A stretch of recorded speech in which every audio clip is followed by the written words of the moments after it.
नमस्कार, आदाब। Crime petrol सतर्क के आज के इस एपिसोड में मैं अनूप सोनी आप सबका स्वागत करता हूं। बेला जादव एक ऐसी लड़की थी जिसकी उम्र भले ही 19 साल की थी, लेकिन उसका मन अब भी बचपन में ही कैद था। वो आज भी 8-10 साल की बच्ची वाली मासूमियत लिए हुए थी, लेकिन उसकी इस मासूमियत का असर समाज के उन दरिंदों पर नहीं हुआ जिनके लिए बेला सिर्फ एक फीमेल बॉडी के अलावा और कुछ नहीं थी। जहां एक तरफ इन बच्चों को हम स्पेशल चाइल्ड कहते हैं, वहीं दूसरी तरफ कुछ लोग इन मासूमों की असहायता का फायदा उठाते हैं। पैसे कब दे रहा तू मेरे? दूंगा ना, क्या भाग रहा हूँ? कब दे रहा है? दूंगा ना, बोला ना। तू चिल्ला रहा क्या? खराब मत कर। तू चिल्ला के बाद क्या कर रहा है? लेकिन धक्का क्या दे रहा है? अरे ये समझा ना, राइट साहब में बात किया था तू। धक्का क्या दे रहा है तू? क्या दे रहा है?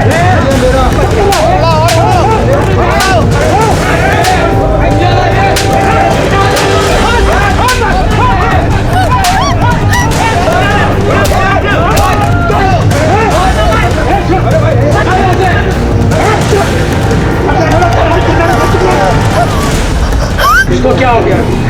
बेला, बेला,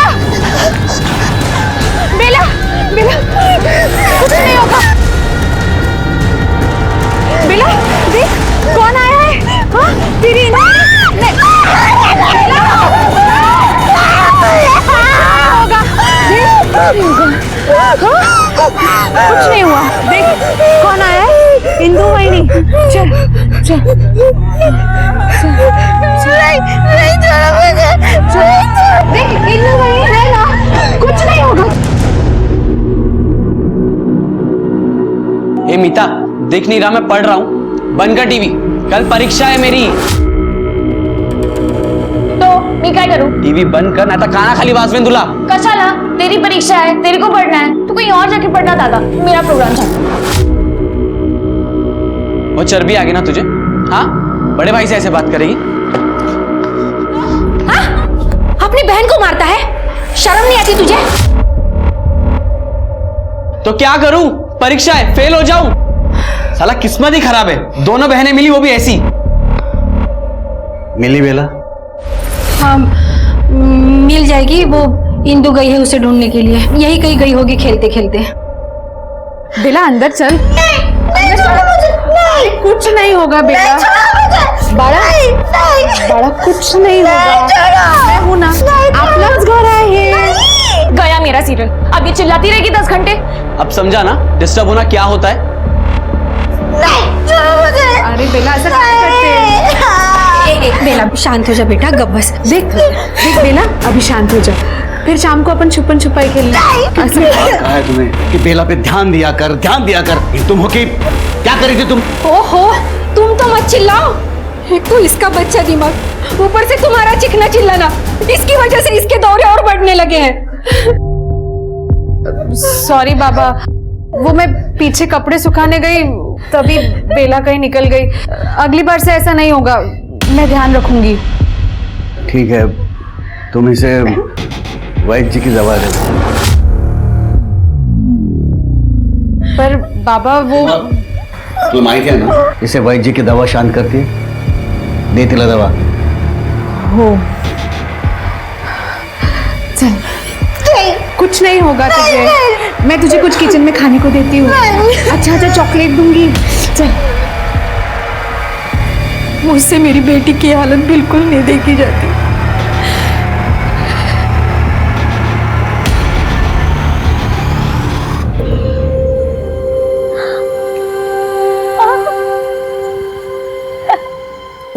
कुनकुनी होती है, ठंडा ठंडा वहीनी वहीनी। तेरे को ये सब पसंद है ना? खाली फुकट नाटक करती है। अरे तुझे तो अरे नहीं ना वहीनी, ठंडा ठंडा कूल कूल।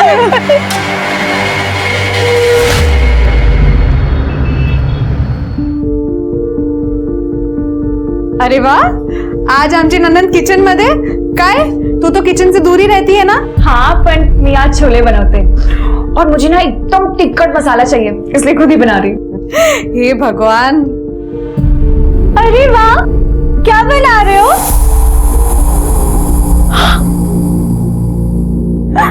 मीठा चीता छोले बना रहे हो? मैंने बोला ना मेरे को मीठा चीता नहीं बोलने का।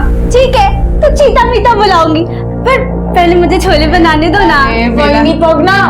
नहीं बेला, जा तू बाहर जाके बैठ। नहीं नहीं, मैं ना ये गाती हूँ। बेला अरे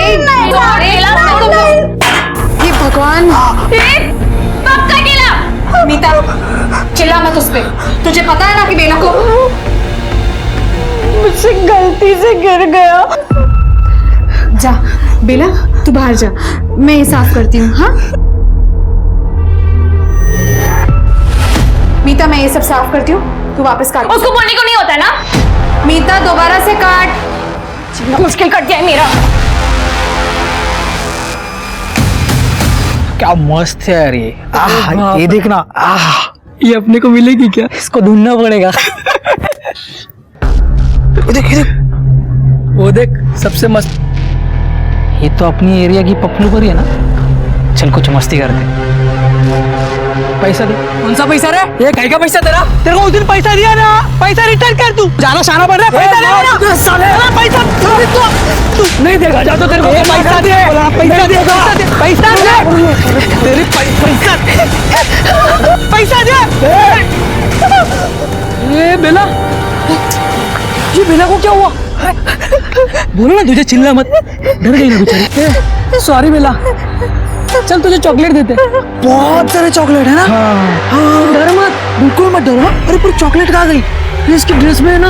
हाँ तुम्हें मालूम है, चॉकलेट मैंने जादू करके ना तुम्हारे ड्रेस में डाली थी। चलो चलो निकालते हैं। हाँ जेब चेक कर दो। जेब ही नहीं है, सलवार में हो गया ना। चैन में देखते, रुक। नहीं चॉकलेट नहीं यार, कहाँ है? नहीं मुकेश,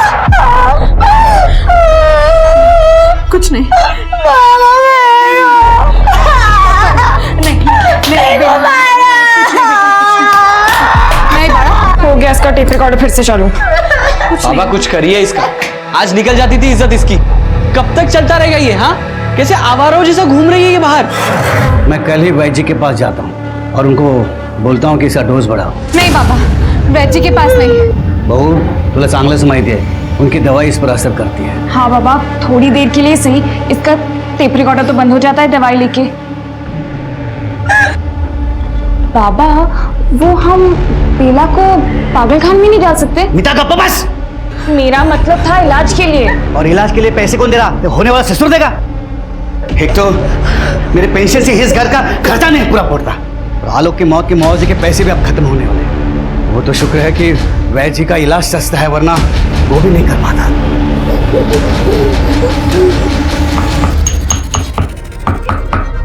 अरे बेटा हाथ में लाओ से ठीक। ये नहीं नहीं नहीं नहीं, अरे बेटा ये बेटा चल चल चल, ऐसा ना करे। चल चल ले ले ले, पानी पी ले, पानी पी ले। छी डर रहा है।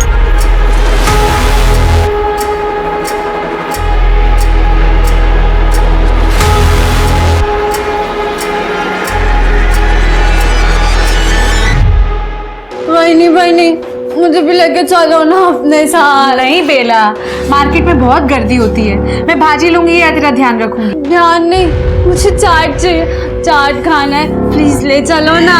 अच्छा ठीक है, मार्केट से आते टाइम तेरे लिए गुप्ता जी का चाट लेके आऊंगी, ठीक है? ठीक नहीं है ना, अपने साथ लेके चलो ना प्लीज। नाही सांगितलं ना बेला। मीता, ए मीता, क्या? मैं मार्केट जा रही हूँ, तू बेला का ध्यान रखना। आई को बोलना। आई कीर्तन में गई है, मैं जल्दी वापस आ जाऊंगी। ऐकते का? हाँ चल।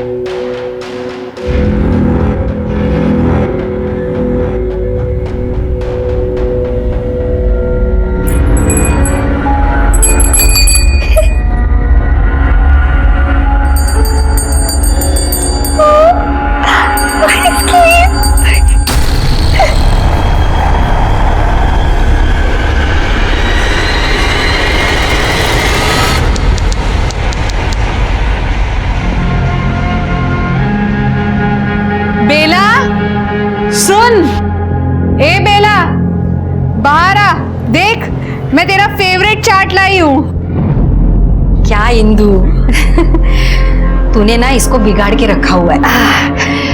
लेकिन मुझे अच्छा लगता है, तू उससे इतना प्यार करती है, उसका ध्यान रखती है। क्या आई, बेला मेरी बेटी जैसी है। पर बेला बेला कुठे आहे? ए मीता, बेला किधर है? मुझे क्या पता, उधर ही होगी, पीछे देखो। तू एक लड़की का ध्यान नहीं रख सकती?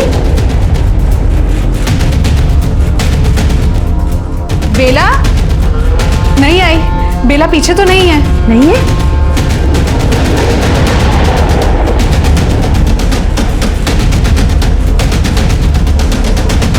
बेला, बेटा बेला कुठे आहेस? मैंने कोई गड़बड़ नहीं की, मैं तो यहीं पे बैठ के उसका ख्याल रख रही थी। पता नहीं कब कहाँ निकल गई। तेरे जैसी लापरवाह लड़की ना मैंने आज तक नहीं देखी। आई मेरे को। बाबा मिली क्या? आई क्या? बाबा, आपने सब जगह बरोबर देखा ना? हो ना इंदु, सब जगह देखा लेकिन वो नहीं मिली। मुकेश तो उसे शहर के बाहर ढूंढ कर आया। हो वही नहीं, मैंने उधर भी देखा, नहीं थी वो। बाबा, फिर पुलिस के पास चले? हो जाओया ना। अरे बाबा, हो क्या, पुलिस के पास क्यों जाना है? बेला ने पहले इतना नाटक किया है, अब पुलिस आएगी और नाटक होगा। लेकिन उसको ढूंढना तो पड़ेगा ना। वो खुद आ जाएगी। आई, आप क्यों टेंशन ले रहे हो? और अगर नहीं आई तो? तो कल चलते पुलिस स्टेशन। मतलब वो रात भर बाहर रहेगी? अरे देवा, तिच्यासोबत काही उल्टा सीधा हो गया तो? अरे आई, कुछ नहीं होगा उसके साथ, आ जाएगी वो, क्यों टेंशन ले रहे हो?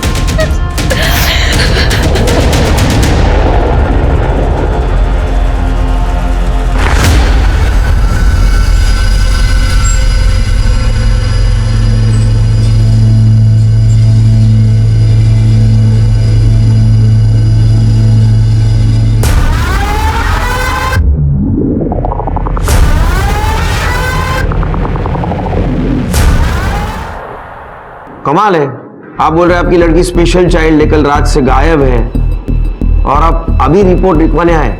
साहब अब चूक झाली मान्य करो। क्या है, वो हर बार वापस आती थी, लेकिन बेला ने एकदम बच्ची जैसी है। उसे क्या सही क्या गलत नहीं समझता, ऊपर से उसे दौरे पड़ते हैं। दौरे? साहब, उसको चिकना चिल्लाना मारना पीटना बिल्कुल नहीं जमता। ऐसा कुछ होता है तो उसको दौरे पड़ने लगते हैं और फिर 2-3 घंटा लग जाता है ठीक होने में। अच्छा, इसके पहले कभी गई थी घर के बाहर? हाँ हाँ गई थी, लेकिन वो थोड़ी देर के बाद वापस आया करती थी। राजी ना करो, हम लोग ढूंढेंगे उसे, उसके डिटेल्स ले लेना और ट्रैफिक पुलिस और बाकी सारे कंट्रोल को इन्फॉर्म कर दो। राइट, चला जा। शिरके स्पेशल चाइल्ड है, इसलिए स्पेशल केस है। लड़की किसी को कुछ बोल नहीं सकती, मदद नहीं मांग सकती। ठीक है सर। कंट्रोल लगा। एक लड़की का फोटो भेज रहा हूं, जल्द से जल्द कार्रवाई होनी चाहिए।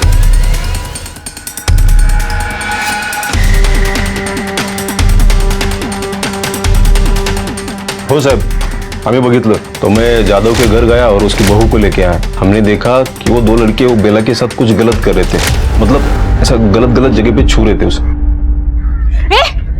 छोड़ बेला, तू ठीक है ना? पंकज, लाज नहीं वाटत?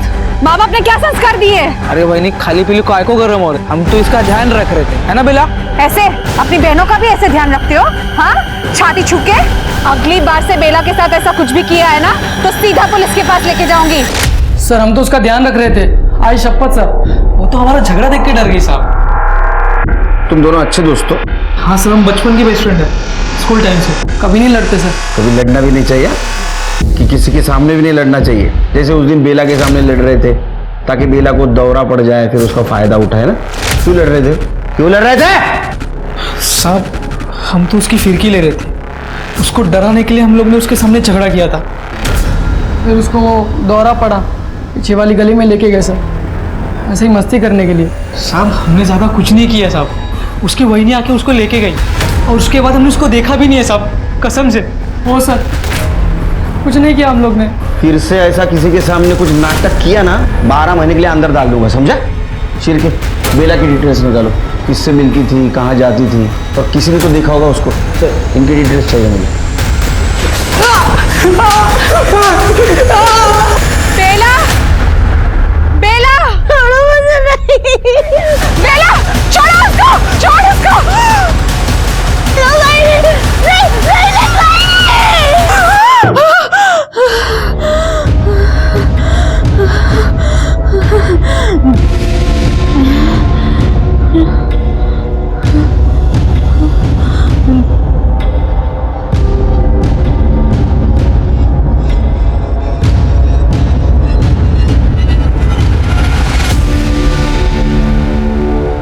बाबू, मैंने सुना जादव की लड़की बेला परसों से गायब है। अभी क्या बोलने का भाई, कुछ फैमिली लोग रहती है ना जिनका नसीब ही खराब रहता है, बस वही समझ। क्यों, पहले भी कुछ हुआ था क्या? तो फिर अभी जादव काका का जो बड़ा बेटा है, पहले वो मर गया। अभी जादव काका खुद तो रिटायर है, कोई काम धंधा है नहीं, घर में पूरी गरीबी फैली है। उनका छोटा बेटा अपनी दुकान पे आता है ना चाय पीने के लिए, हरदम फोन पे उसका टेंशन चालू रहता है पैसे को लेके। और क्या बोलेगा और यार। सर, ये मुकेश को आगे की पढ़ाई के लिए पैसों की जरूरत थी। एक हफ्ते पहले उसे कॉलेज से नोटिस मिला था। 3 महीने से उसने कॉलेज की फीस नहीं भरी थी, लेकिन अचानक ये 15,000 रुपये पे कर दिए। ये कॉलेज की रिसिप्ट है। 3 महीने से पैसे भरने के लिए नहीं थे और एक झटके में 15,000। लॉटरी लगी है उसको। सर, मैंने मुकेश की बैंक डिटेल्स चेक की, उसको कमल राठी नाम के अकाउंट से पैसे ट्रांसफर हुए हैं। कमल राठी, ये कौन है? मुकेश को पैसे दिए थे तूने? हाँ सर, दिए थे, दोस्त है वो मेरा। माल है, मतलब 10 दिन पहले तुम्हारी कुछ दोस्ती नहीं थी, बातचीत नहीं थी, कुछ भी नहीं। 10 दिन में अचानक से दोस्ती बढ़ गई, दिन में 4-4 बार फोन शुरू हो गए और 10,000 तूने उधार भी दे दिए। कॉलेज की फीस देना सर कोई क्राइम नहीं है। कमल तो कुछ और ही कह रहा है। वो तो कह रहा था कि किसी और मकसद के लिए पैसे दिए थे। सर बकवास है ये सब, वो झूठ बोल रहा है।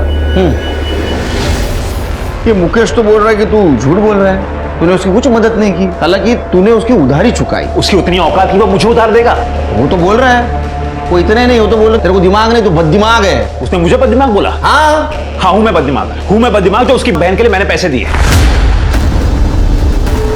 कितने? हाँ, कितने पैसे दिए थे? 10,000? सच सच बोल, नहीं तो हॉस्पिटल में फीस भरने के लिए भी पैसा नहीं रहेगा तेरे पास। सर, मुकेश चाहता था कि मैं उसकी बहन के साथ सोऊं और उसे पैसे दूं, इसलिए सर वो। उसने बोला और तू मान गया? नहीं सर, पहले मैंने मना किया था उसे, पर वो 15 दिनों से मेरे पीछे पड़ा था। फिर मेरे भी मन में लालच आ गया और मैं। कितने में बेचा था उसने बेला को? सर 15,000 में। 15,000 के लिए अपनी बहन को बेच दिया? तुझे शर्म नहीं आई, घिनौने इंसान? सर, कॉलेज में फीस नहीं भरता तो कॉलेज वाले निकाल देते। अब वैसे भी सर, मेरा बाप तो कंगाल है और मैं नहीं चाहता था कि मैं अपने बाप की तरह 15,000 की नौकरी करूं। अरे तू 2 कौड़ी की नौकरी करने लायक नहीं है। तेरे फ्यूचर की जिम्मेदारी तेरी बहन ने नहीं उठाई है, समझा? बेला के साथ क्या क्या किया तुमने? बता रहा हूँ सर, मैंने मुकेश को 10,000 रुपये फीस के लिए एडवांस दिए थे और बाकी के 5,000 में काम होने के बाद देने वाला था। मैं बेला पर नजर रखने लगा था कि वो कब अकेली बाहर जाती है, और सर उस दिन वो अकेली बाहर निकली थी तो मैंने उसका पीछा करने लगा। फिर सर रास्ते में मैंने कमल को भी कॉल किया। सर, मैं बेला को गांव के बाहर लेके गया। कहाँ जा रहे हैं? हम लोग ना गेम खेलने जा रहे हैं। अच्छा, हाँ? आजा यहाँ बैठ। नहीं, कुछ नहीं होगा, बैठ यहाँ पे, ठीक है? तो यहीं बैठ, कहीं जाना मत, मैं आ रहा हूँ 5 मिनट, ठीक है? सर, मुकेश वहां से चला गया और कुछ देर बाद मैं वहां चला गया। चलो एक खेल खेलें। हाँ, हम ना लुक्का छुपी खेलेंगे। नहीं, पकड़म पकड़ाई खेलें।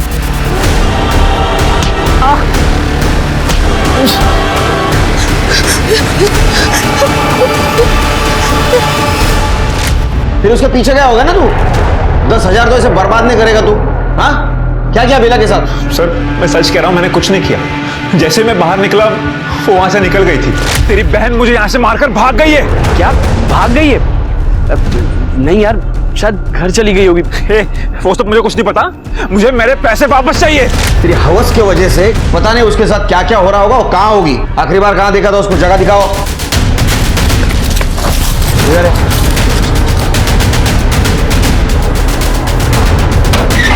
चल, यहाँ रखा था।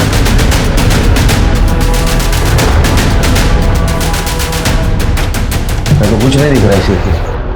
जगह तो खाली है, देखकर तो कुछ लग नहीं रहा। सिरके, 2 टीम बनाओ, पूरा एरिया छान मारो। देखो बेला के फुटप्रिंट्स और कपड़े मिलते हैं। ठीक है सर। आसपास भी पूछताछ करो।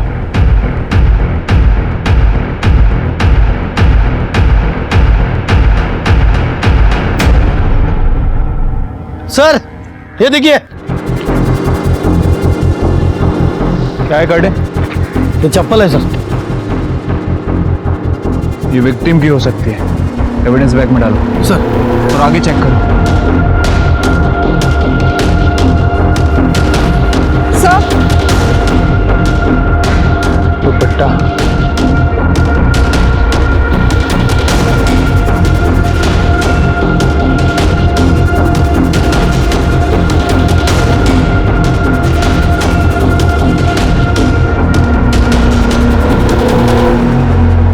सर यहाँ कुछ मिला है।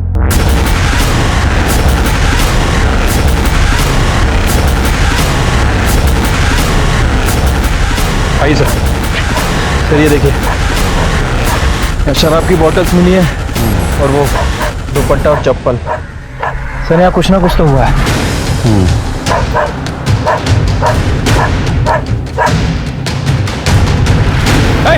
सर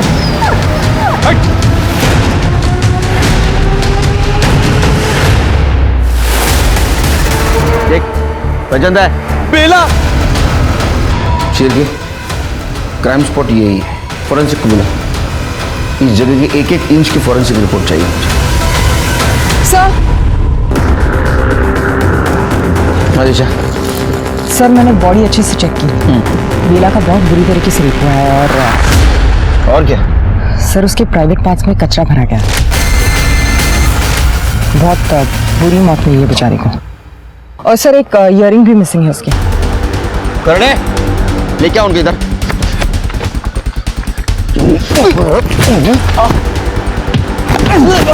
तुम इंसान या हैवान?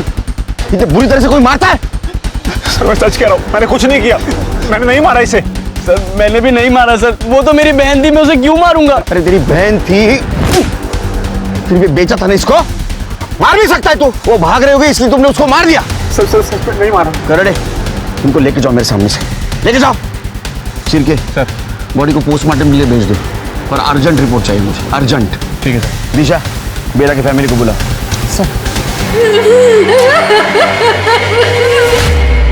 क्या मुकेश मुकेश ने किया ये सब? नहीं साहब, मेरा मुकेश ऐसा नहीं कर सकता।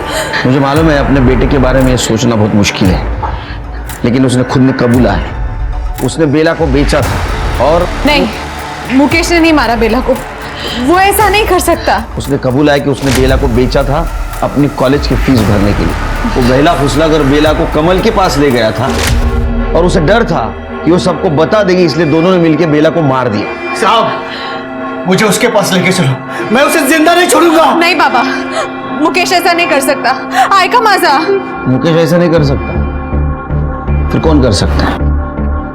इंदु जी आपको किसी पे शक है, लेकिन अब बता नहीं रही। देखिए अगर अब बताएंगी नहीं तो हम बेला को इंसाफ नहीं दिला पाएंगे। साहब वो बेच शामराव और उनके बेटे, वो लोग ठीक लोग नहीं हैं। वैद्य इलाज कर रहे थे बेला का? हाँ, पिछली बार जब बाबा बेला को वहां छोड़ने गए थे दवाई के लिए, और फिर मैं जब बेला को वापस लेने गई थी तो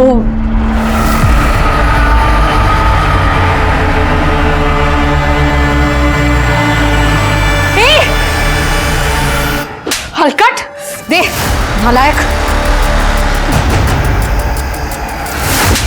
बीमार है वो, और तुम लोग ने इसको भी नहीं छोड़ा। अगर बाहर मैंने किसी को बताया ना कि तुम लोग ने क्या किया तो दुकान बंद हो जाएगी तुम्हारे बाप की। इंदु क्या हुआ? गाय को इतनी बड़की हुई है? बाबा देखो ना बहनी कैसे झूठ बोल रही कि बेला को हाथ लगा रहा था। आप ही ने बोला था ना बेला का ध्यान रखने को। उसकी सांस रुक गई थी, वही चेक कर रहा था मैं। देखा मैंने कैसे चेक कर रहा था। मुझे मेरे बच्चों पर पूरा भरोसा है और मुझे अपनी आंखों पे। अगर फिर से ऐसा कुछ हुआ ना तो तीनों के तीनों जेल जाओगे। साहब ये सब झूठ है, ऐसा कुछ भी नहीं हुआ। अभी बेला के जाने के दुख में ज्यादा लोग कुछ भी बोल रहे हैं। हाँ, इंदु के लिए बेला बच्ची जैसी थी और पति के मरने के बाद बेला से ही उसका मन लगा रहता था। देखिए वैद्य जी, बिना किसी ठोस वजह के कोई किसी के खिलाफ नहीं बोलता, और खासकर गांव के वैद्य के खिलाफ तो बिल्कुल नहीं। देखिए साहब, मैं बेला का इलाज कर रहा था। बेला की तबीयत पूरी तरीके से ठीक होने के पहले ही बेला मर गई, इसीलिए इंदु मुझ पर चिड़ी हुई रहती है, कुछ भी बोलती रहती है। अरे बीमारी को ठीक होने के लिए टाइम लगता है साहब। 100% सक्सेस रेट है माझा। पूरे 50 साल से वैद्य हूं साहब। मतलब तुम लोगों ने बेला के साथ कुछ नहीं किया जैसा कि इंदू ने देखा था?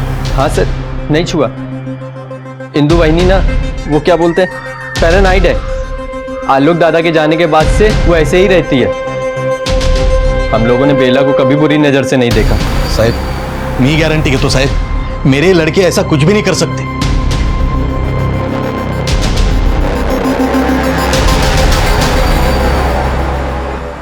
सर ये गांव के वैद्य जितना कॉन्फिडेंस दिखा रहे हैं, उनके बेटों का कॉन्फिडेंस उतना ही हिला हुआ था। एक काम करो शिरके, क्राइम स्पॉट का डम डाटा निकालो, चेक करो उस दिन शाम को इनमें से कौन कौन वहां था। ये जादू फैमिली भी गड़बड़ लग रही है, खास करके इंदू। सर बेला की पोस्टमार्टम रिपोर्ट, उसकी मौत 2 नवंबर को रात को 9 से 11 के बीच हुई। गला घोटकर मारा गया था। सर उसके प्राइवेट पार्ट को कच्चे की डब्बे की तरह कच्चे से भरा गया, पत्थर, बीड़ी, माचिस की। Gang rape? जी सर। ये ऐसे लोग हैवानियत लाते कहां से? Gang rape? अगर गैंग रेप है तो उस दिन तो सिर्फ कमल था। सर मुकेश, सर ऐसा पहली बार नहीं होगा जब कोई सीमेंट सैंपल मिला? नहीं सर। बेला के साथ न सिर्फ बलात्कार किया गया था बल्कि उसके मरने के बाद उसके शरीर को कूड़ेदान की तरह से इस्तेमाल किया गया था। शायद पुलिस ने भी ऐसी हैवानियत पहली बार देखी होगी। बेला का मर्डर किसी की घिनौनी सोची समझी प्लानिंग थी या फिर मौके का फायदा, ये बात पुलिस समझ नहीं पा रही थी। पर उसी बीच उन्हें बेला के पिता यशवंत जाधव के बारे में एक चौंकाने वाली बात पता चली।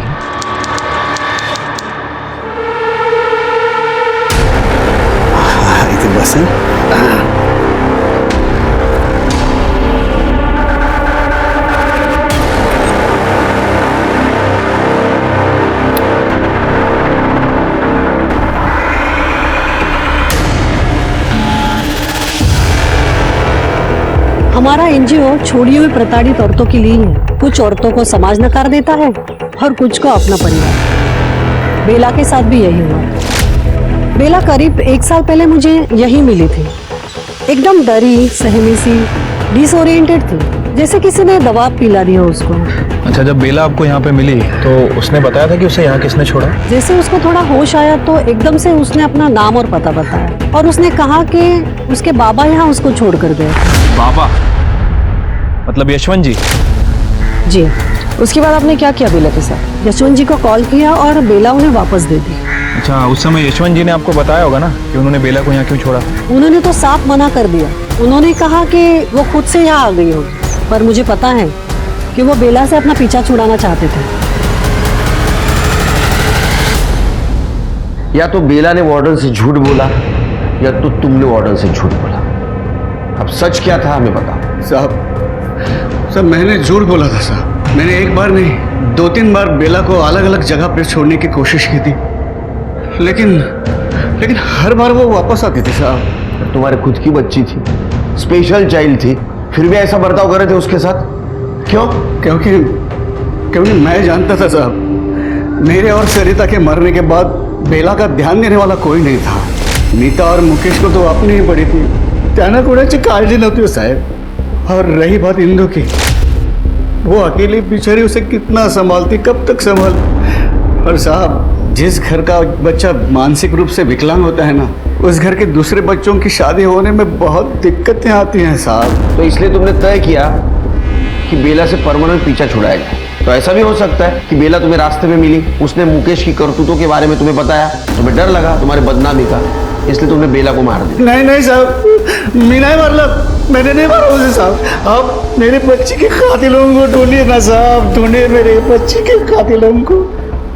ठीक है जाओ। छिरके मर्डर स्पॉट पे यशवंत का मोबाइल एक्टिव था क्या पता करो, डम डाटा चेक करो।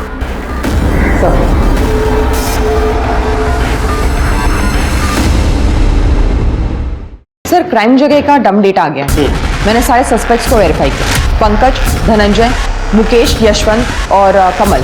किसका नंबर मिला? सर इनमें से किसी का भी नंबर पिंग नहीं हुआ जहां पर बेला का रेप हुआ, लेकिन एक नंबर 8:30 से 9:30 बजे के बीच एक्टिव था।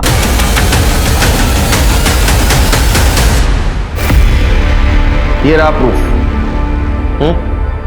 अब झूठ बोल के कुछ फायदा नहीं। वहां क्या कर रही थी तुम? देखो तुम प्राइम सस्पेक्ट हो। डम डेटा में साफ साफ तुम्हारा नंबर दिखाई दे रहा है। क्राइम स्पॉट पे तुम क्या कर रही थी? वहाँ मेरा भी रेप हो रहा था। दो लोग जानवर के जैसे मुझे भी नोच रहे थे। क्या हुआ था तुम्हारे साथ? जब बाबा और मुकेश को बेला नहीं मिली तो मैं खुद बेला को ढूंढने निकली थी। बेला, बेला, कहाँ है तू? बेला,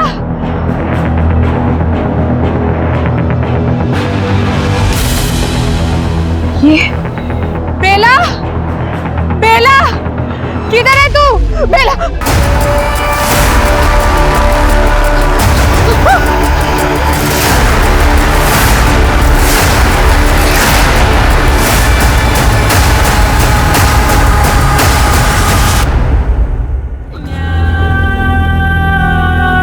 मैं तब तक भागती रही जब तक मैं घर नहीं पहुंची।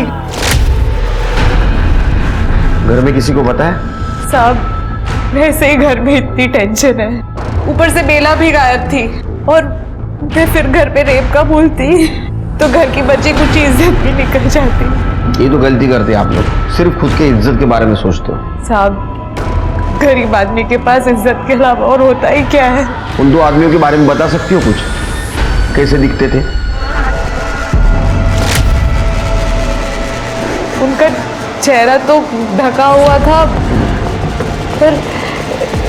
पर एक आदमी के पास कीचेन थी।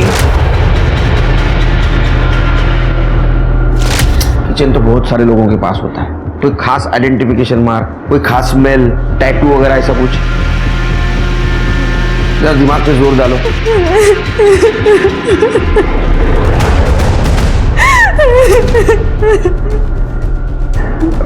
ठीक है, इनको मेडिकल के लिए लेके जाओ।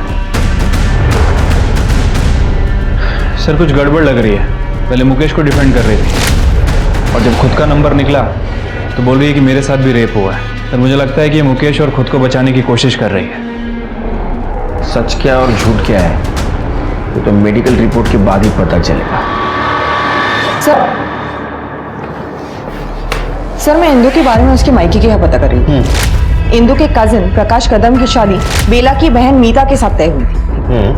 करीब 1 महीने पहले टूट गई, लेकिन किसी को ठीक तरीके से पता नहीं क्यों टूटी। अफवाह यह है कि प्रकाश ने बेला को मोलेस्ट किया।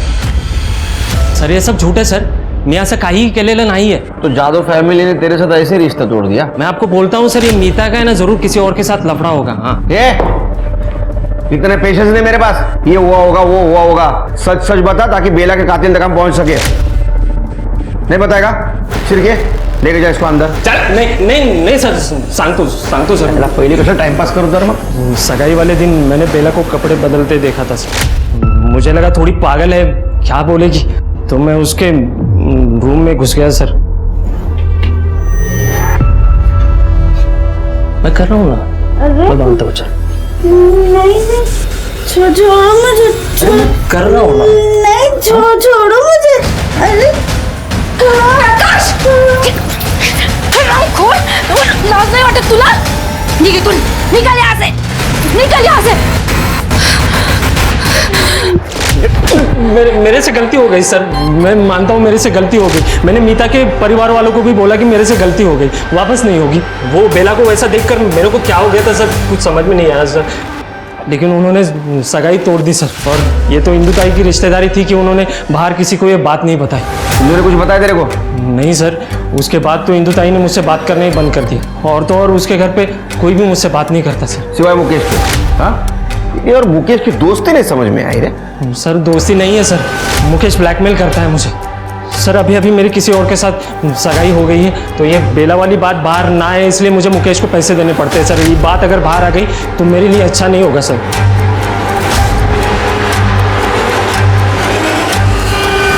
ब्लैकमेल नहीं, डील। मुकेश को पैसों की जरूरत थी, उसने कमल के साथ जैसी डील की वैसे तेरे साथ डील की। उसने उस दिन कमल को जैसे बताया कि बेला कहाँ बंद है, वैसे तेरे को भी बताया। तू वहां गया, उसका फायदा उठाया और बेला का रेप किया। नहीं सर, उस दिन ना मेरी मुकेश से कोई बात हुई, ना मैं घर से बाहर कहीं गया।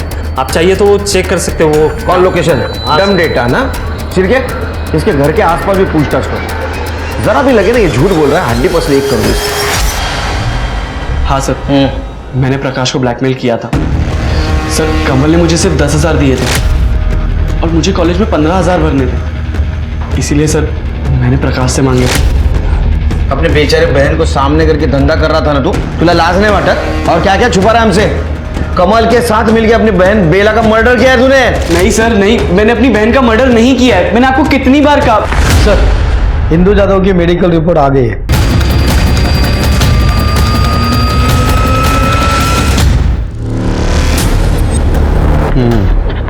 इसका मतलब इंदु सच बोल रही थी, उसके साथ रेप हुआ था। उसके प्राइवेट पार्ट में भी इंजरी है 4-5 दिन पहले की। लेकिन सर इंदु ने उनमें से किसी का चेहरा नहीं देखा और उस दिन का कुछ भी याद नहीं है उसे। दिशा, अक्सर ट्रॉमा में मेमोरी धोखा दे जाती है, लेकिन उसे याद दिलाना होगा, क्योंकि उसकी और बेला की केस उसके याददाश्त पे डिपेंड है। देखिए इंदु जी, आपके साथ और बेला के साथ जो कुछ भी हुआ है बहुत गलत हुआ है। ऐसा किसी के साथ नहीं होना चाहिए, लेकिन आपके साथ जिसने भी ये किया है उसको सजा मिलनी चाहिए, और सजा उसी वक्त मिल सकती है जब हमें मदद कर सकती है आप। देखिए, मुझे पता है इस हादसे को वापस याद करना आपके लिए बहुत तकलीफ वाला काम है, लेकिन फिर भी थोड़ा विचार करा।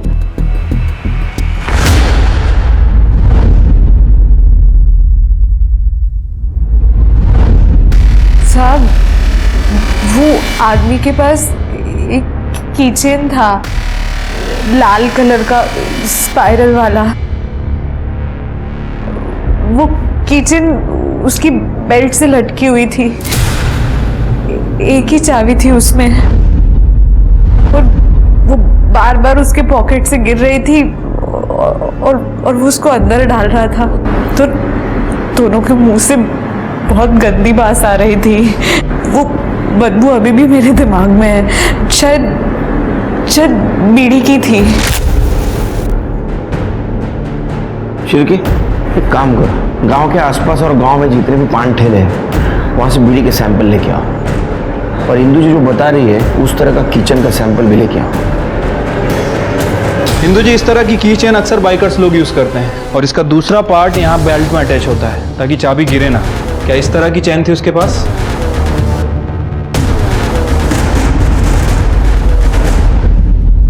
हाँ सर, ऐसी ही की चेन थी। सिर के बीड़ी के सैंपल सिर्फ इतने मिले? हाँ सर, केवल गांव की 3 दुकानें ही हैं जो बीड़ी बेचती हैं, और 3 ही ब्रांड अवेलेबल है। बाबा, सर पेट में बीड़ी।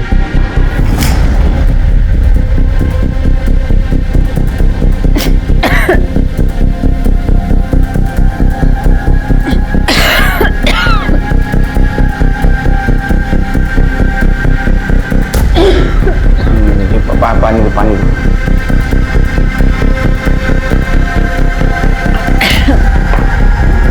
पहली वाली।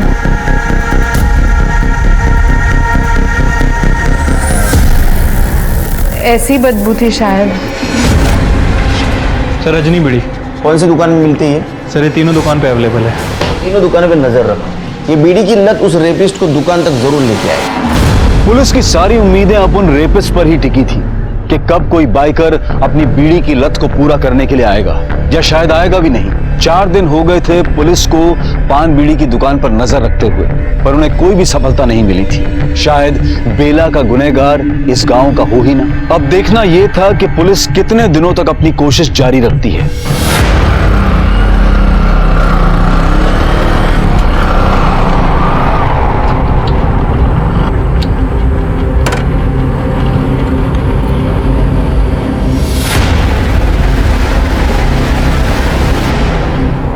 रजनी बीड़ी दे रहे, दे। ये कौन है रे? पुलिस! अरे चल, पकड़ से, काय को पकड़ रहे? ओए, मैंने क्या किया?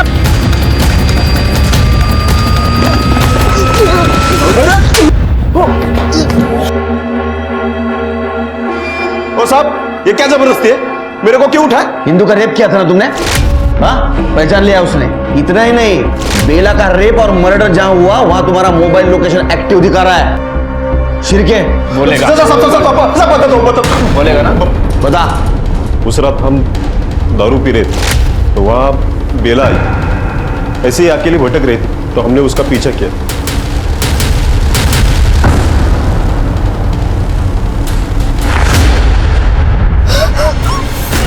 इंदु किसी तरह से वहां से भाग निकली।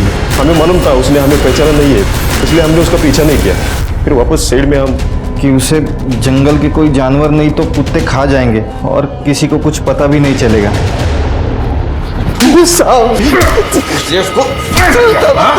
अभी जिंदगी भर सर जेल में और निकाल तेरी हवस। क्या हो गया है हमारे समाज को और कैसे ठीक होगी ये भ्रष्टता, ये अनैतिकता? अब भी अगर हमने अपने समाज को सुधारने के लिए कदम नहीं उठाए तो हर घर में बेला की कहानी दोहराई जाएगी। देखते हैं हमारे आज के एपिसोड की दूसरी कहानी। हाईकोर्ट ने हमारी अपील नामंजूर कर दी तो क्या हुआ? हम सुप्रीम कोर्ट तक जाएंगे और उसके बाद भी अगर जरूरत पड़ी तो राष्ट्रपति तक जाएंगे। लेकिन इस दरिंदे नईम भट्ट को मैं जेल में नहीं, फांसी के तख्ते पर देखना चाहता हूं, जिसने मेरी।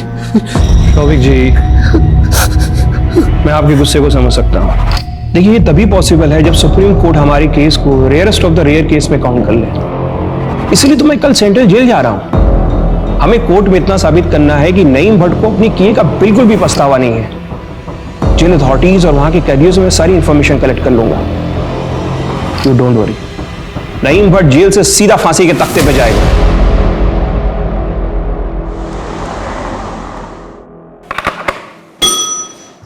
जी साहब। उमेश, कल एक लॉयर आ रहा है, उसे कैदी नंबर 52 नईम भट्ट, उसकी डिटेल चाहिए, देख लें आप। कैदी नंबर 52?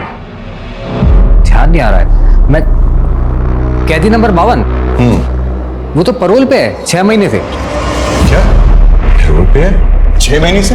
ये कैसे हो सकता है? जाओ पैरोल रजिस्टर लेके आओ। जी साहब।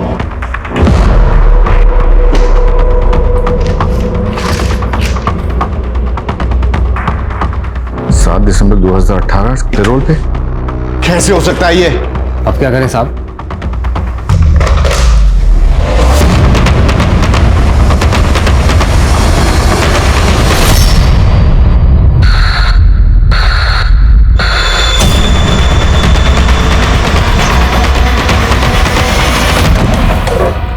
क्या कमिन सर? आओ, खड़ा हो। क्या है सर? जय हिंद। तो मैं तुम्हारा एक केस स्टडी कर रहा था। तुम्हारा पुराना केस फिर से रीओपन करने की नौबत आ गई है। कौन सा केस सर? ये उस वक्त का केस है जब तुम पीएसआई हुआ करते थे। ये भट्ट बहुत शातिर मुजरिम है सर।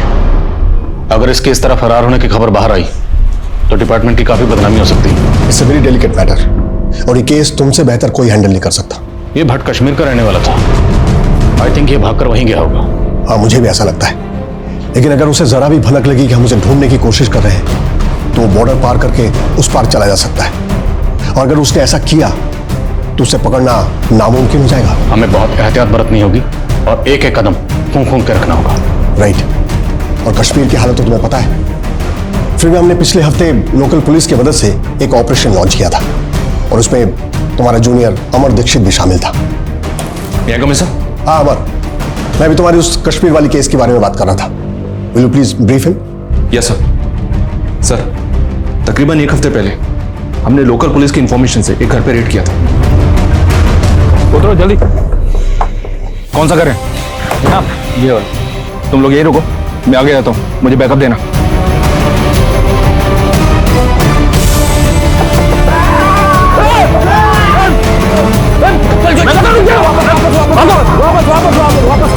शायद यूनिफॉर्म में रेड करना गलत मूव था। हम एक और गलत मूव अफोर्ड नहीं कर सकते और ज्यादा दिन तक पैरोल से फरार कैदी की खबर को दबा भी नहीं सकते। अगर हमने क्विक रिजल्ट्स नहीं दिए तो ये केस सेंट्रल एजेंसी को सौंप दिया जाएगा। उसकी नौबत नहीं आएगी सर। मैं अभी इसी वक्त इस केस पर लग जाता हूँ। बट सर, मेरी एक रिक्वेस्ट है। बोलो। इस मिशन के लिए टीम मैच चुन। Okay, thank you sir. और सर, एक रिक्वेस्ट और, मुझे इस केस में फ्री हैंड चाहिए। Okay, I fully support you. लेकिन एक बात है, जस्ट सी टू इट कि भट्ट बॉर्डर पार न कर पाए। I want him behind the bars at any cost. Crime petrol का हमेशा से यही मकसद रहा है कि लोगों में अपराध के खिलाफ सतर्कता बढ़े। लेकिन कुछ ऐसे केसेस होते हैं जो ना सिर्फ जनता के लिए बल्कि कानून और व्यवस्था के लिए भी सबक बन जाते हैं। आज का ये केस उन गिने चुने केसेस में से एक है जिसने सरकार को कई सालों से चले आ रहे 2 कानूनी प्रावधानों में बदलाव लाने पर मजबूर कर दिया है।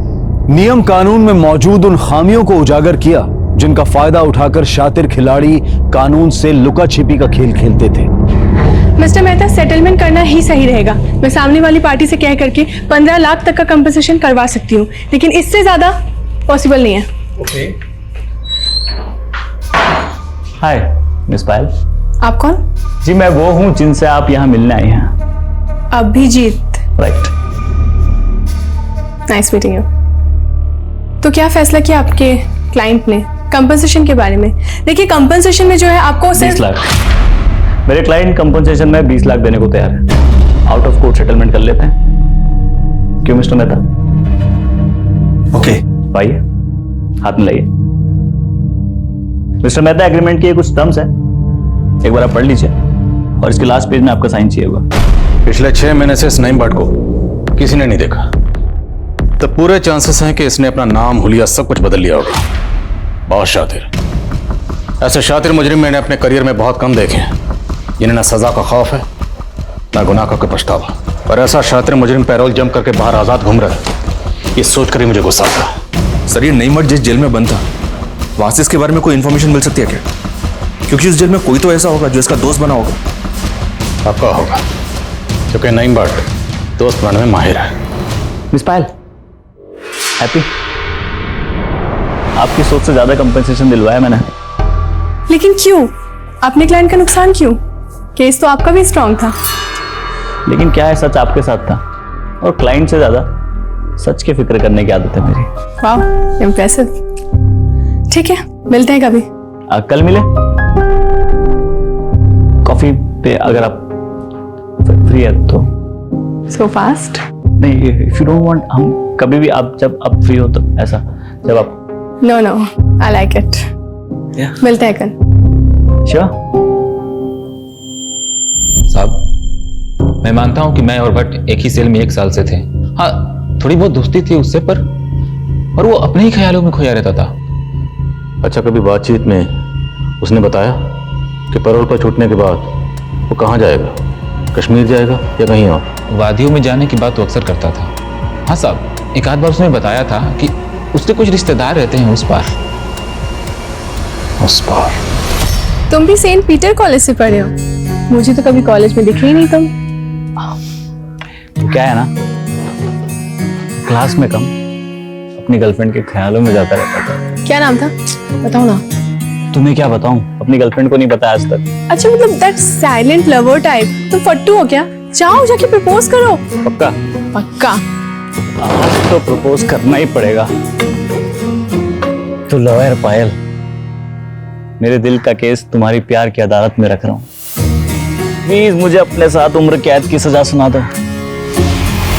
सर, ये नईम भट्ट कठुआ का रहने वाला है और इसके कुछ रिलेटिव्स पुंछ के आसपास के एरिया में भी हैं, जो कि पाकिस्तान बॉर्डर के काफी नजदीक है।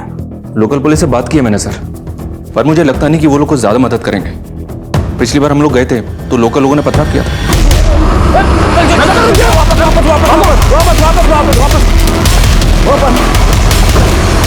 इससे कुछ बातें साफ हैं। नईम भट्ट का नेटवर्क काफी स्ट्रांग है, इसलिए उसे तुम लोगों के आने की खबर पहले से मिल गई। और दूसरी ये कि वहां के लोकल लोग नईम भट्ट को बेगुनाह समझते हैं, इसलिए उन लोगों ने पथराव किया। तो इस नईम भट्ट को हम पकड़ेंगे कैसे?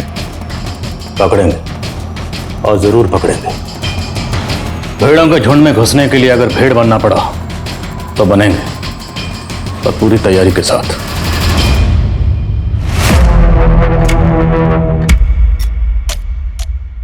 हसन मेहंदी, तुसी जलंधर से हो? हाँ जी। ठीक है, नौकरी पे रख रहा हूँ, कल किसी सोसाइटी में ड्यूटी फिक्स करता हूँ तेरी, ठीक है? शुक्रिया पाजी। चलो, कोई बात नहीं।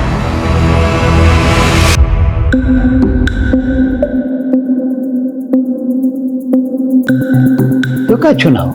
मैं चुना असलम। What's your? बात को गुलफाम साहब, आपने इतने कम वक्त में हम सबको इतनी अच्छी कश्मीरी सिखा दी, बहुत शुक्रिया। अब गुलफाम साहब, अब इनकी ज़ुबान का मसला तो हल हो गया, ज़बान से कश्मीरी बन गए। अब मसला है लिबास का, लिबास का भी इंतजाम करना है। आज ऑफिस में जाओ। सॉरी पायल, पर मुझे तो जाना पड़ेगा ना। क्या है कि दुबई का प्लान तुम्हारा पोस्टपोन हुआ है, मेरा नहीं। मेरा तो ऑफिस चालू है ना। और क्लाइंट को क्या बोल के मना करूं यार? लॉयर साहब, आप हमारे लिए झूठ नहीं बोल सकते। हाँ मैडम, लॉयर हूँ, लायर नहीं। और तुम शायद भूल रही हो तुम्हारी जो छोटी बहन निशा, जिसके एग्जाम के वजह से हमारी शादी मार्च में ना होके दिसंबर में हो रही। तो अगर हमारी शादी अभी तक हो चुकी होती तो हम दुबई में सेटल हो चुके होते और हनीमून की तैयारी कर रहे होते, नहीं? तो थैंक्स टू योर बहन, bye bye, see you, bye.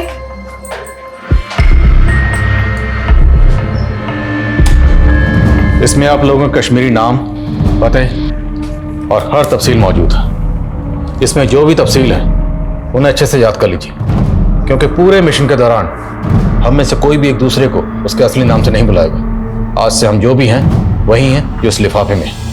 और अगर कोई ज़रूरी बात करनी है तो हम एक दूसरे को गुलफाम साहब के जरिए पैगाम भिजवाएंगे। साहब, गुलफाम साहब, आप कश्मीर में अपना खबरी नेटवर्क एक्टिव कर रहे हैं ना? जी जनाब। तो बस तैयार है हम लोग जन्नत के सफर के लिए, और जन्नत में छुपे हुए शैतान को पकड़कर यहाँ लाने के लिए, वो भी जल्द से जल्द। इससे पहले कि वह शैतान किसी और मासूम को अपना निशाना बनाए, हमें गर्दन से घसीट कर उसे यहाँ लाना है।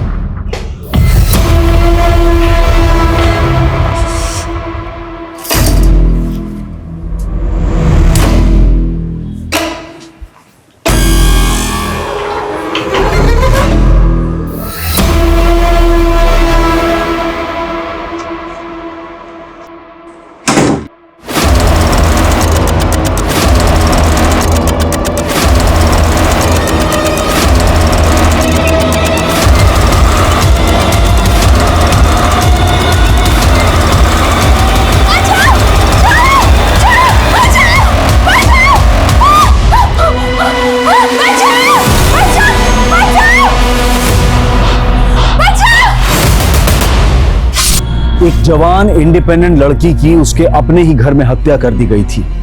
सुबह की पहली किरण आते ही पूरा शहर दहशत से कांप उठने वाला था।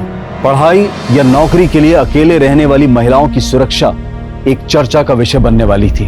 लेकिन सोचने वाली बात यह भी है कि एक पॉश सोसाइटी में अपने घर की चार दीवारी में अगर कोई महफूज नहीं है तो फिर वो कहां है?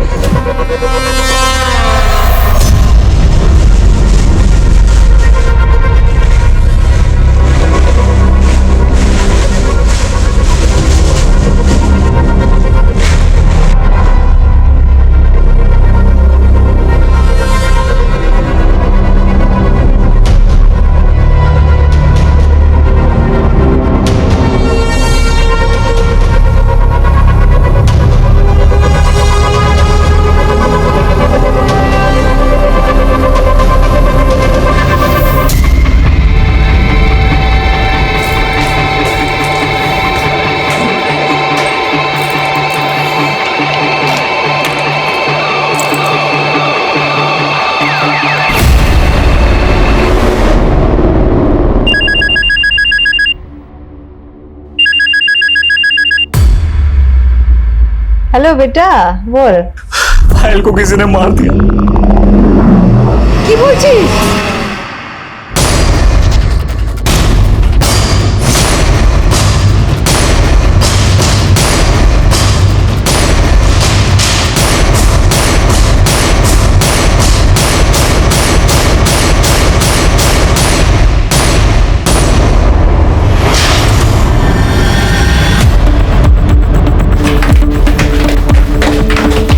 पिछड़ी पिछड़ी अपनी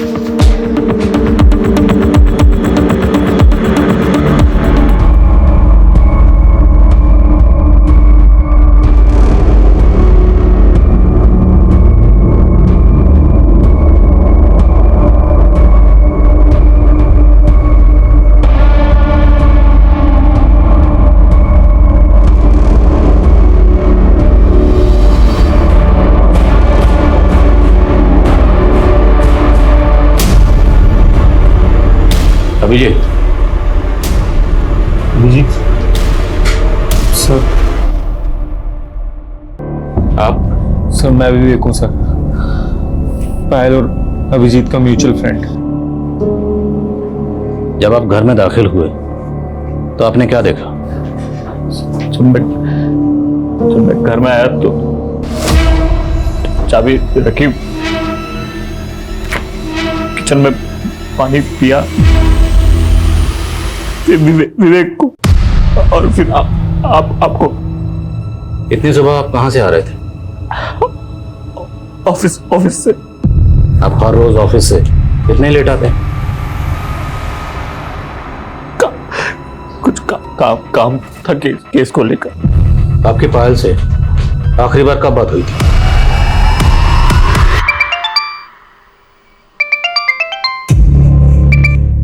हेलो। आसपास सब जगह लाइट है, बस हमारे यहाँ लाइट नहीं है। तुम प्लीज आ जाओ ना। यार बेबी अभी तो नहीं आ पाऊंगा, 2 घंटे लगेंगे। तुम एक काम करो, तुम वॉचमैन को बोल दो, इलेक्ट्रिशियन बुला देगा कोई। अच्छा मुझे बहुत जरूरी काम है, मैं कॉल करता हूँ तुम्हें बाद में, ठीक है? Okay bye. दोबारा लाइट चली गई थी? हाँ, इलेक्ट्रिशियन का कहना था कि वायरिंग का इशू है, इसलिए बार बार एमसीबी ट्रिप हो रहा था। अभी तो लाइट है। अच्छा सुनो ना, तुम कब तक आ रहे हो? जल्दी आ जाओ ना प्लीज। ओके बाबा, कोशिश करता हूँ। और कोशिश करके आप कितने बजे तक घर पहुंचे? 4 बजे के आसपास।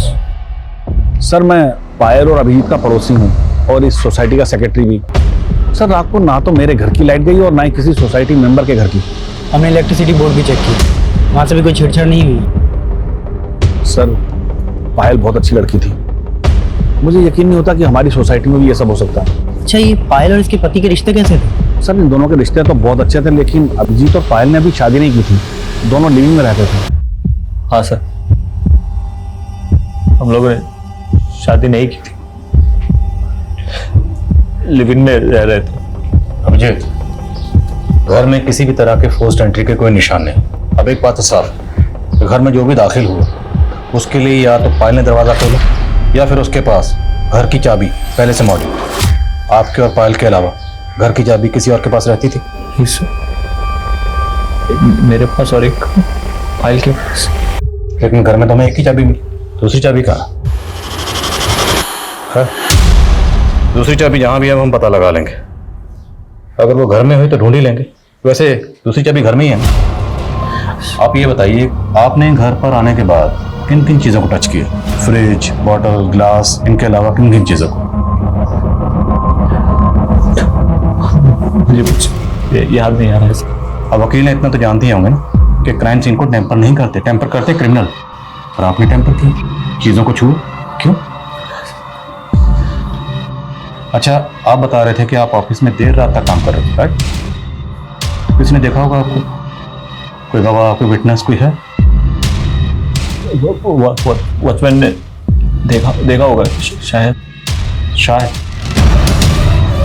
जिस क्लाइंट के केस पर आप काम कर रहे थे उस क्लाइंट का नाम तो याद होगा आपको?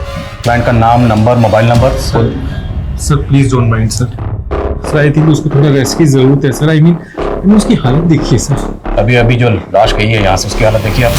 खून से लथपथ लाश यहाँ से गई है और खून किसने किया ये पता करना हमारी ड्यूटी है। क्लाइंट का नाम, नंबर, एड्रेस, मोबाइल नंबर सब दीजिए। दोनों लिव इन रिलेशनशिप में रहते थे। हो सकता है अभिजीत शादी ना करना चाहते, लेकिन पायल मान ना रही, वो शादी करना चाहती है।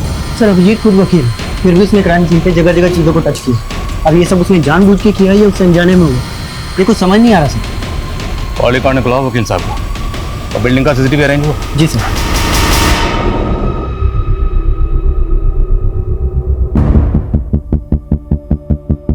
बारह बज के 21 मिनट पे ये गार्ड के साथ कोई आ रहा है, शायद ये इलेक्ट्रिशियन, लेकिन चेहरा साफ नजर नहीं आ रहा। गार्ड के साथ फिर से वही शख्स, लेकिन इस बार भी चेहरा नजर नहीं आ रहा। कौन है ये? सर इलेक्ट्रिशियन लगता है, क्योंकि 2-3 इलेक्ट्रिशियन बिल्डिंग में आते रहते हैं, लेकिन ये कौन है ये बता पाना मुश्किल है।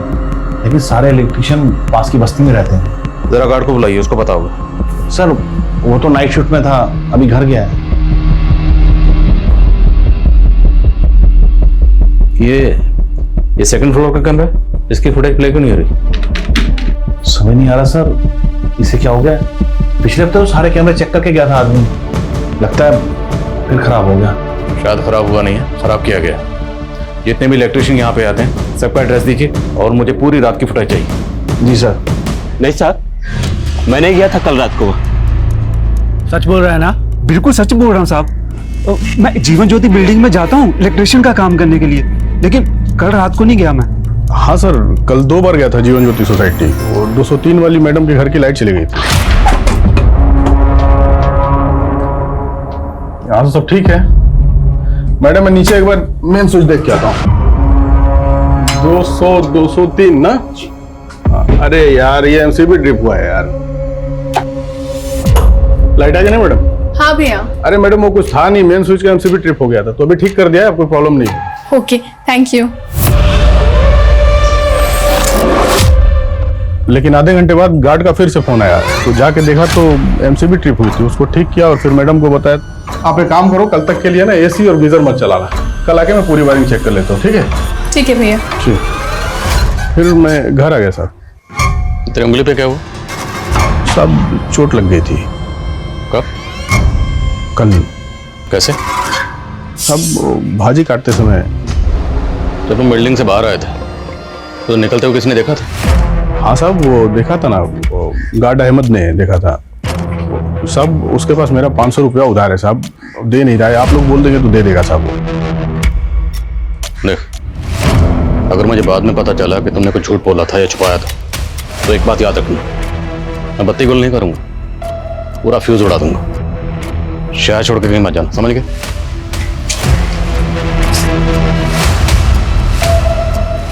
सोसाइटी के चप्पे चप्पे से वाकिफ है, हो सकता है सीसीटीवी इसने खराब किया। कॉल रिकॉर्ड्स निकलवाओ इसका।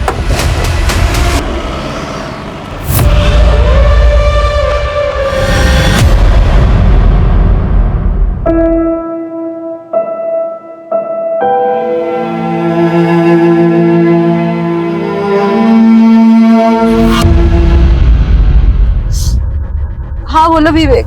अरे पुलिस अभिषेक को पुलिस स्टेशन लेके गई पूछताछ करने के लिए। क्या?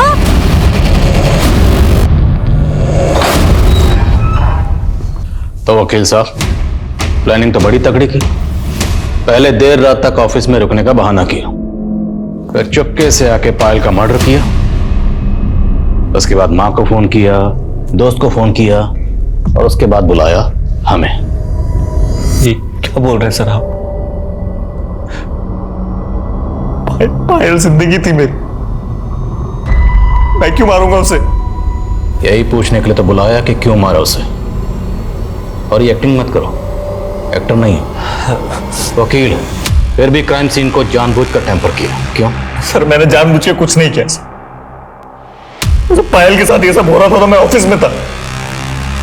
आप ऑफिस का रिकॉर्ड उठा के देख लीजिए। कुछ चेक करने की जरूरत नहीं है, मैं 100% श्योर हूं कि आप ऑफिस में ही होंगे, ये मेंशन होगा वहां पे।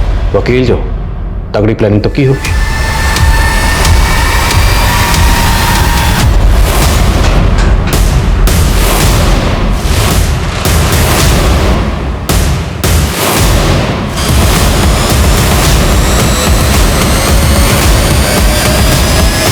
तो घर कितने बजे पहुंचे? सर कितनी बार बोल चुका हूं मैं आपसे, 4 बजे के आसपास।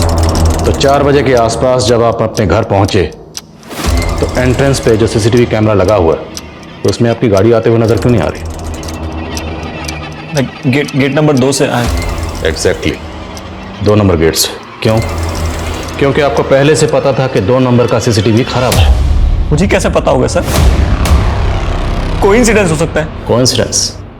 जिस गेट से आप एंटर हुए वहां का सीसीटीवी खराब, जिस लॉबी में गए वहां का सीसीटीवी खराब, जिस फ्लोर पे आप रहते हो वहां का सीसीटीवी खराब, और बाकी बिल्डिंग के तमाम सीसीटीवी चल रहे हैं। वकील साहब, इसे कोइंसिडेंस नहीं, इसे कहते हैं प्लानिंग। कैसे समझाऊं सर आपको? मैंने कोई प्लानिंग नहीं की।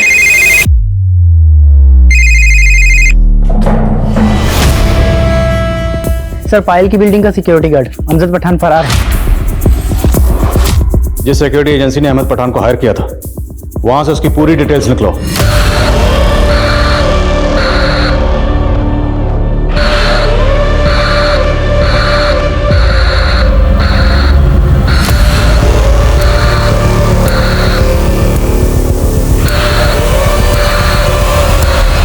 ये एड्रेस है, लाल चौक कश्मीर। बस कोई एड्रेस प्रूफ नहीं लिया, ऐसी जॉब पे रख लिया। कौन है अहमद पठान? मैं किसी अहमद पठान को नहीं जानता। आप बाहर क्यों है सर? अहमद पठान 1 साल से तुम्हारी बिल्डिंग का वॉचमैन था और तुम्हें याद नहीं? हाँ सॉरी, आपने अचानक पूछा तो दिमाग से निकल गया।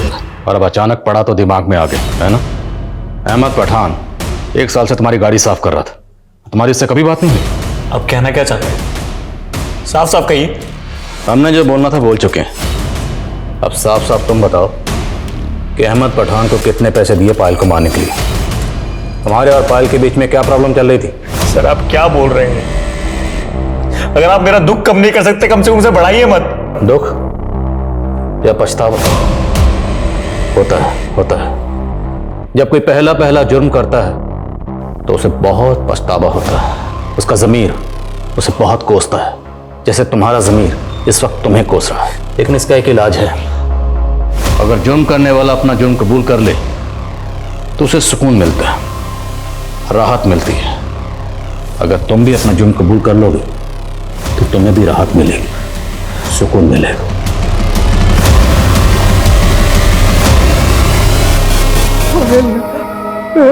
क्या हो गया पायल?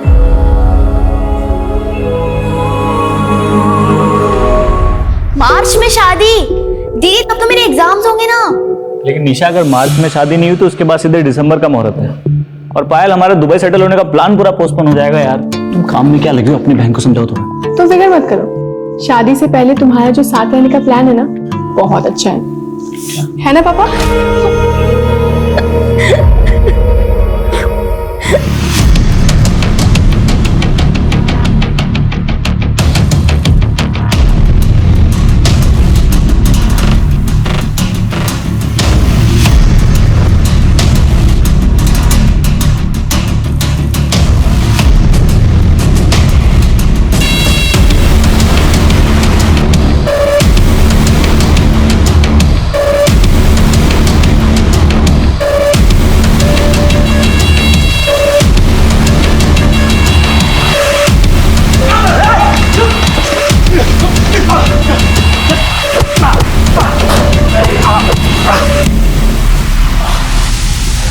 अहमद पठान, अभी तो सिर्फ तेरी टांगे तोड़ी। अगर सच नहीं बोलना तो पूरे जिस्म की हड्डी पसली एक कर देंगे। मारना है तो उसे मारो जनाब, जिसके कहने पर मैंने उस लौंडिया को मारा। किसके कहने पर? अभिजीत। पठान के बयान ने पायल और अभिजीत की लव स्टोरी को हेट स्टोरी का एंगल दे दिया था। क्या पठान सच बोल रहा था? क्या अभिजीत ही पायल की हत्या का मास्टरमाइंड था? अगर ये सच था तो ऐसा क्या हुआ था पायल और अभिजीत के बीच जो इस जुर्म का मकसद बना? और अगर पठान झूठ बोल रहा था तो क्या वजह थी पायल को इतनी बेरहमी से मारने की? और पठान क्यों अभिजीत को फंसाना चाहता था? दावे के साथ अभी कुछ भी कहना मुश्किल था, लेकिन जो दिखाई दे रहा था हकीकत उससे कहीं ज्यादा गहरी थी। कई चौंका देने वाले खुलासे अभी होने बाकी थे। एक तरफ पायल की मौत की गुत्थी उलझती जा रही थी और वहीं दूसरी तरफ नईम भट्ट की तलाश में पुलिस कश्मीर की वादियों में भटक रही थी।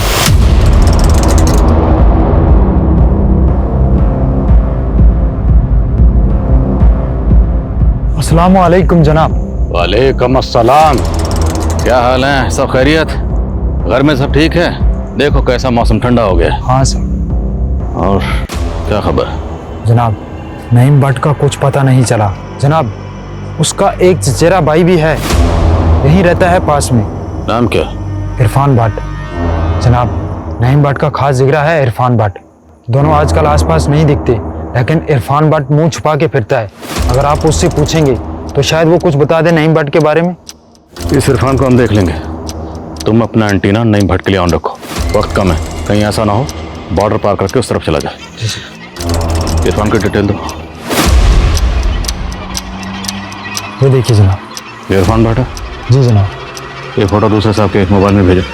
ओके जनाब। अच्छा मैं चलता हूँ, मैं आजा विवेक। कहाँ जा रहा है बेटा तू? ऑफिस जा रहा हूँ माँ। ऑफिस? अभी अभी तो आया तू ऑफिस से 5 मिनट पहले। अच्छा। हाँ सुनो, मैं क्या बोल रही हूँ बेटा?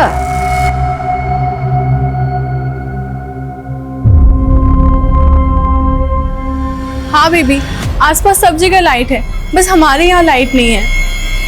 तुम प्लीज आ जाओ ना। यार बेबी, अभी तो नहीं आ पाऊंगा, 2 घंटे लगेंगे। तुम एक काम करो, तुम वॉचमैन को बोल दो, इलेक्ट्रिशियन बुला देगा कोई। आंटी ये रिपोर्ट आई है, डॉक्टर ने कहा है कि अभिजीत बहुत डिप्रेशन में है। पायल की डेथ का उसके ऊपर बहुत गहरा असर हुआ है। डॉक्टर ने कहा कि कोई तो बात है जो उसे अंदर ही अंदर खाई जा रही है और जिसे वो एक्सप्रेस ही नहीं कर पा रहा।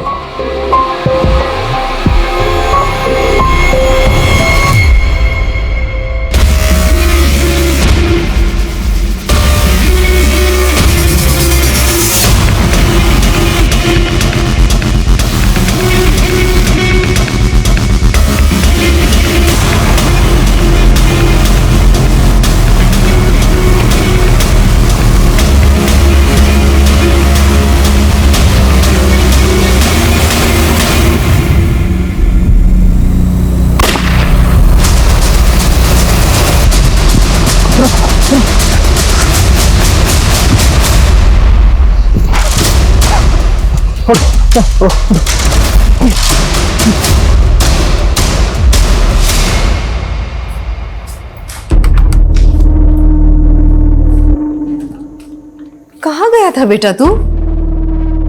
फोन क्यों नहीं उठा रहा था? फोन? हाँ, मैं फोन लेकर गया था, शायद पार्क में रह गया होगा फोन। फोन कहाँ है मेरा? मेरा फोन यही कहीं पे। तू फिक्र मत कर। सुन बेटा, तू चिंता मत कर, हम नया ऑर्डर कर लेंगे, ठीक है? ये बता तू गया कहाँ था? ये लेने गया था माँ, बहुत दिन से पेंटिंग नहीं की तो सोचा पेंटिंग करूं। वाह, बहुत अच्छा, बना, पेंटिंग बना।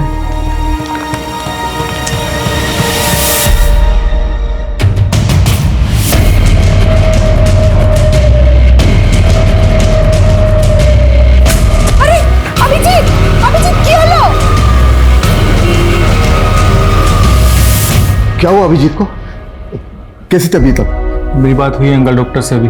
उसे इन्फ्लेमेटरी ब्रेन डिसीज हुआ है, उसकी मेंटली हालत बहुत नाजुक है अंकल।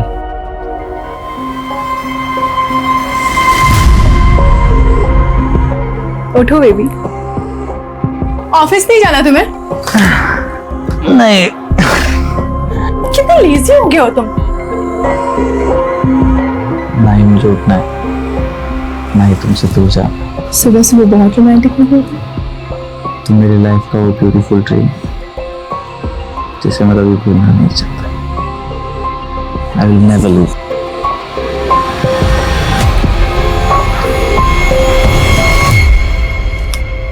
बेटा देख, तेरे लिए चाइनीज लाए हैं बेटा। बेटा, बेटा, अभी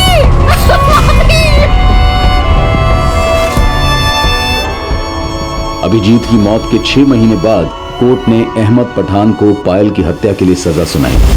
ये बात साबित हो चुकी है कि अहमद पठान ने ही पायल की निर्दयता से हत्या की, लेकिन अदालत प्रोसिक्यूटर की इस बात से बिल्कुल सहमत नहीं है कि इस केस को रेयरेस्ट ऑफ रेयर केस पे गिना जाए। अहमद पठान का जुर्म बेवजह नहीं था, क्योंकि उस रात पायल ने छोटे कपड़े पहने हुए थे, जिसे देखकर अहमद प्रोवोक्ड हुआ और उसने रेप अटेम्प्ट करके उसका मर्डर कर दिया। इस केस के लिए अकेले अहमद जिम्मेदार नहीं है, इसलिए अदालत उसे उम्र कैद की सजा सुनाती है। कोर्ट की टिप्पणी और फैसला लोगों को नागवार गुजरा और सेशन कोर्ट के फैसले से असंतुष्ट पायल के परिवार ने इस फैसले को हाई कोर्ट में चैलेंज किया। लेकिन फिर से जज द्वारा यही कमेंट किया गया कि लड़की ने शॉर्ट्स पहने थे, जिससे प्रवोक होकर मुजरिम ने रेप अटेम्प्ट किया और पायल की हत्या हुई। जज के कमेंट पर कई बुद्धिजीवियों ने तीखी प्रतिक्रिया दी। कई अखबार और न्यूज चैनल्स पर यह मुद्दा बहस का विषय बना, पर कुछ ही दिनों बाद मानो सब इस केस को भूल गए। लेकिन यह केस अभी खत्म नहीं हुआ था, ये केस एक मिसाल बनने वाला था। इस केस में कुछ ऐसा होने वाला था जो सरकार को फिर से कानून में संशोधन के लिए मजबूर करने वाला था। अहमद पठान, तो तुम्हारी माँ का ट्रीटमेंट चल रहा है, तुम्हारे बारे में किसी भी तरह की कोई कंप्लेंट नहीं है जेल से, और तुम्हारा बर्ताव भी बहुत अच्छा है, इसलिए मैं तुम्हें पूरे 90 दिन का पेरोल ग्रांट करता हूँ। शुक्रिया जनाब। पैरोल मिलने के बाद से ही पठान फरार था। 90 दिनों की बजाय 180 दिन बीत चुके थे और पुलिस को अब तक इस बात की भनक तक नहीं थी। कैदी नंबर 52, वो तो पैरोल पे है, 6 महीने थे। क्या पायल के पिता जब पठान की डिटेल्स निकलवाने के लिए जेल अधिकारी से मिले तब पुलिस की एक कोताही सामने आई। पायल के पिता ने मीडिया में गुहार लगाई, पुलिस की लापरवाही अखबारों की सुर्खियां बटोरने लगी और पायल के वकील ने इसके खिलाफ हाई कोर्ट में भी अपील की। आया मैडम, एक मिनट।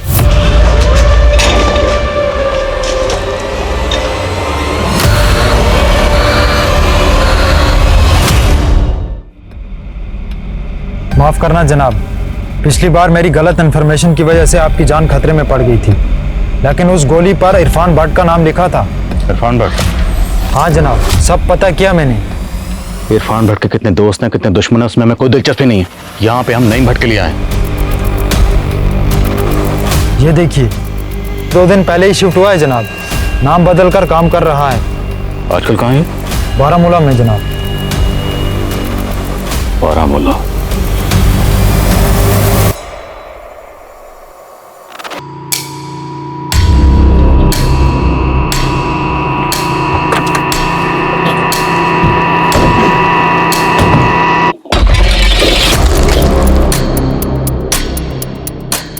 बोल साहब ब्रदर, मैं छुसा खुशखबरी चोने खातिर बोल से जोड़।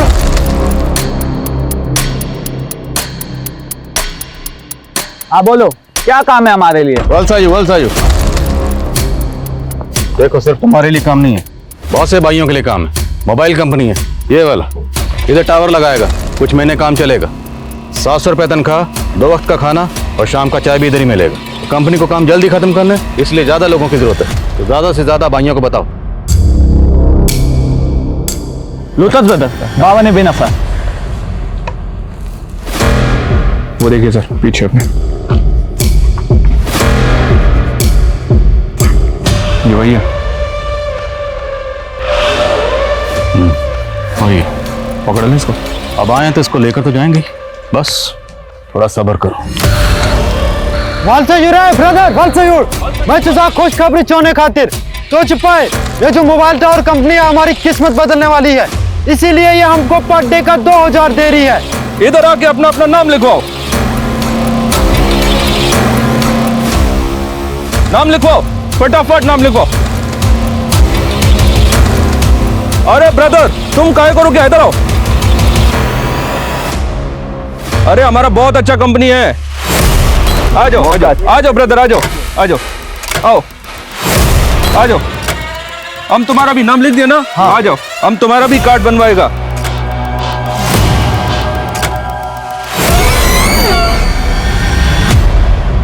तुमको अच्छा पगार मिलेगा। ये अच्छा पगार है ब्रदर, ठंडी बहुत हो रहा है, बैठो गाड़ी में, बैठो फटाफट।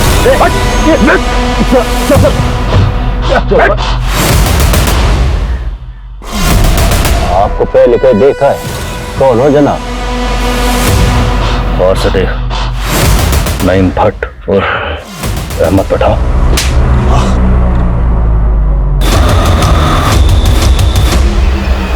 ये जन्नत तेरे जैसे शैतान के लिए नहीं, इसलिए तुझे घसीट कर यहां से निकालने के लिए आए। चलो। बहुत देर कर दी जनाब आते आते, हमको मालूम था एक न एक दिन जरूर पकड़ोगे, पर पिछले टाइम से ज्यादा परेशान किया आपको।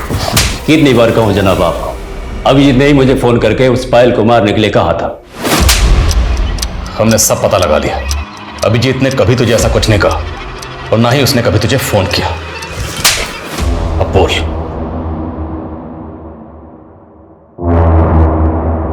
तो पता चल गया जनाब आपको। हमने सोचा हम अकेला क्यों फंसे, इसलिए उस मजनू को भी ले फंसा। सबसे पहले मैंने सीसीटीवी का वायर काटा। उस दिन अभिजीत देर रात तक नहीं लौटा था जनाब, अच्छा मौका था। फिर मैंने मैडम के घर का मेन स्विच ऑफ किया और मैडम का फोन का वेट करने लगा। हेलो, मैं 203 से बोल रही हूँ, मेरे घर की लाइट चली गई है, आप किसी इलेक्ट्रिशियन को बुला देंगे क्या?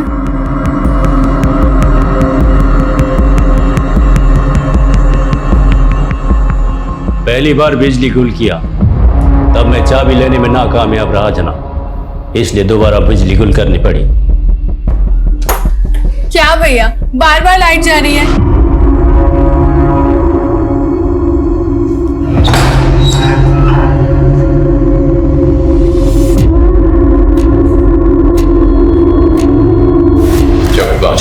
तीसरे माले में 303 नंबर की फ्लैट खाली थी जनाब, उसी में छुपा दी। क्या बिगाड़ा था उसने तेरा?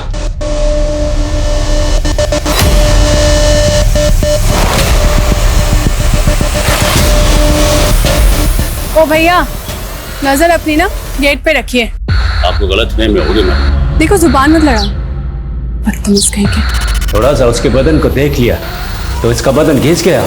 एक औरत होकर आदमी को सुनाती है। उसकी बातें अंगार की तरह चुप रही थी, इसलिए हमने तय कर लिया कि हम उसके गुरूर को तोड़ के रहेगा।